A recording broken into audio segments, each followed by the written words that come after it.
जनता की आवाज सुनते हैं हम, क्योंकि हम हैं जन्मभूमि।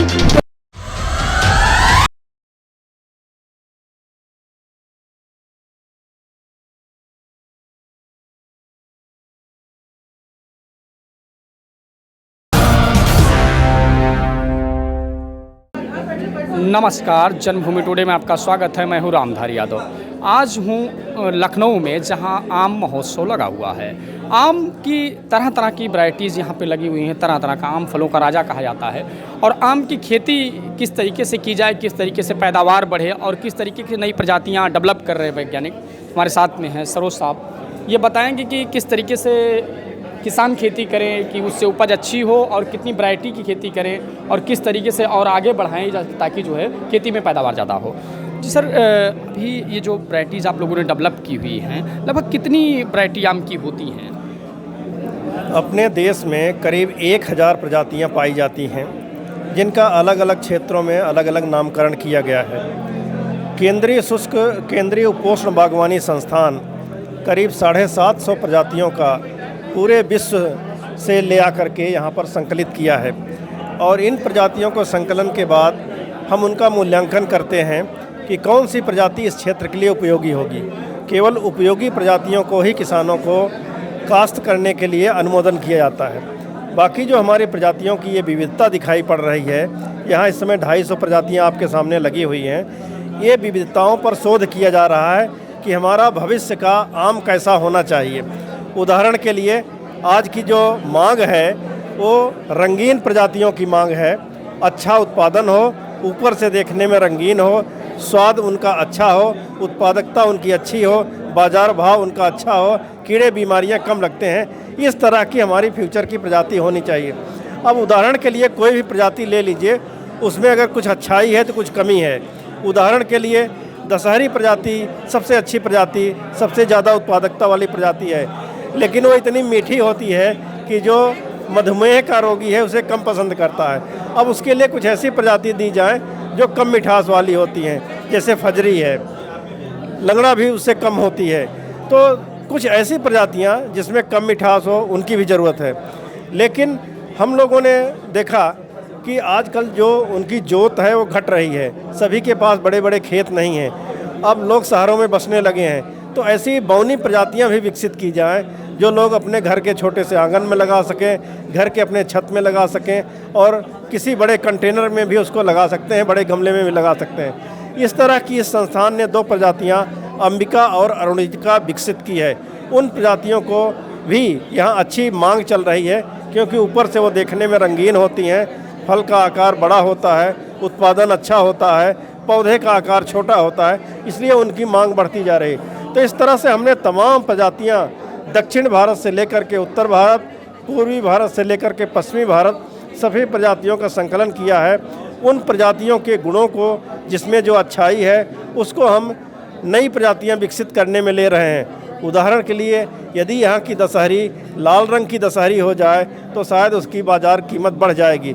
इसलिए हम यहाँ दिखाना चाहेंगे कि तमाम तरह की छोटी प्रजातियाँ, बड़ी बड़ी प्रजातियाँ। अब आप अगर देखेंगे तो हमारे पास फ़कीर वाला प्रजाति है, जो करीब इसका 1 किलो का वज़न है। लेकिन यहीं पर हमारे पास एक इलायची प्रजाति है जो 50-60 ग्राम की है। तो कहाँ 50-60 ग्राम और कहाँ 1 किलो। इस तरह की बड़ी से लेकर के छोटी प्रजातियां तक हम किसानों को बताने की कोशिश कर रहे हैं कि इस तरह की जैव विविधता पाई जाती है। अब दूसरा हमारा जो पहलू है कि हम संकर प्रजातियां निकाल रहे हैं। अब संकर प्रजातियों में जो मुख्य रूप से हैं, अब आप देखें यहाँ हमने नाम दिया है हाइब्रिड 2045, हाइब्रिड 380, हाइब्रिड 2805। ये प्रजातियाँ अभी भी मूल्यांकन में हैं, किसानों के लिए नहीं अनुमोदित की गई है, लेकिन ऐसा मालूम पड़ रहा है कि इनका भविष्य अच्छा है। अब आप देखेंगे तो ये प्रजाति दशहरी से ही विकसित की गई है। अच्छा, दशहरी की प्रजाति है। इसमें जो पेरेंट है वो दशहरी का है, लेकिन हमने इसको और दूसरे से क्रॉस करके निकाला है। अब इसमें देखिए पीला और लाल रंग लिए हुए हैं। ये भी देखिए हमारी दशहरी है, लेकिन इसका रंग देखिए एक तरफ से लाल है। तो इस तरह की तमाम प्रजातियां हमने विकसित की है जो आगे चल के बागवानों के लिए फ़ायदेमंद होगी।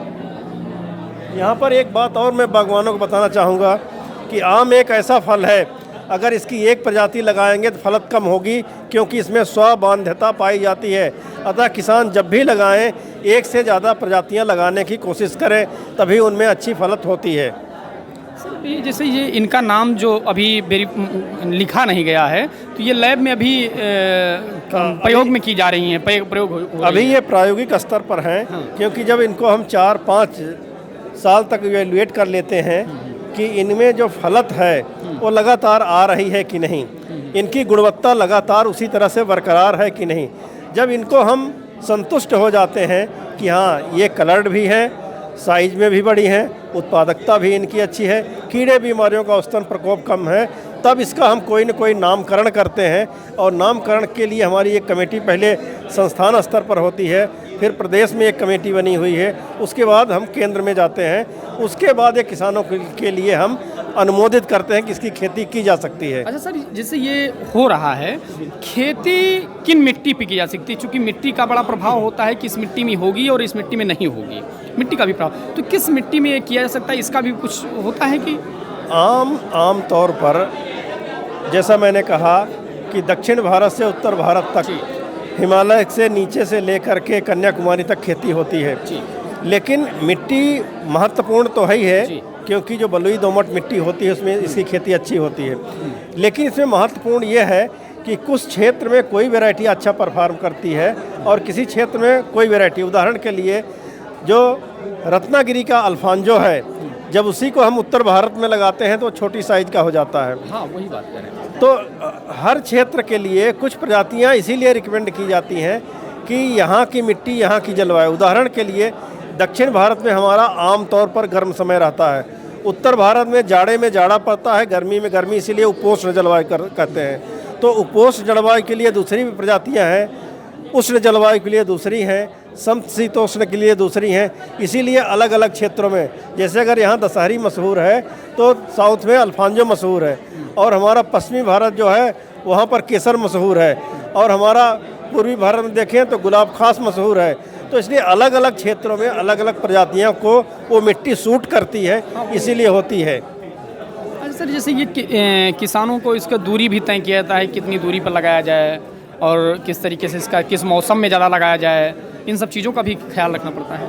आम तौर पर मैंगो के पौधों का, आम के पौधों को लगाने का समय बरसात का सीज़न होता है, जुलाई अगस्त में लगाते हैं, लेकिन जो दूरी होती है वो समय पर नहीं निर्भर करती है, दूरी प्रजाति पर निर्भर करती है। जो बौनी प्रजातियां हैं, जैसे अंबिका है, आम्रपाली है, सिंधु है, मल्लिका है, ये नज़दीक लगाई जाती हैं, और जो बड़ी प्रजातियां हैं जैसे लंगड़ा है, चौसा है, ये दूरी पर, तो लंगड़ा चौसा को देखते हैं कम से कम 10 मीटर की दूरी पर लगाते हैं, लेकिन आम्रपाली को 4-5 मीटर की दूरी पर लगा सकते हैं। हमने अरुणिका निकाला है, उसको भी 3-4 मीटर दूरी पर लगा सकते हैं। तो ये प्रजाति पर निर्भर करता है, इसलिए किसान जब भी पौधे लें तो उस बारे में भी जानकारी प्राप्त कर लें। जरूर समझें कि किस तरीके से कौन सी खाद और किस मिट्टी में लगाना। जी हाँ, बिल्कुल जानना चाहिए। प्रजाति के हिसाब से दूरी, उसकी प्रजाति के हिसाब से पोषण, और प्रजाति के हिसाब से उसमें सिंचाई का भी संबंध होता है। बहुत बहुत धन्यवाद सर। धन्यवाद। ये थे सर जो बता रहे थे कि किस तरीके से डेवलप किया जा रहा है और क्यों डेवलप किया जा रहा है, और इसको किसान किस तरीके से इसकी खेती कर सकते हैं। रामधारी यादव, जन्मभूमि टुडे, लखनऊ। जनता की आवाज सुनते हैं हम, क्योंकि हम हैं जन्मभूमि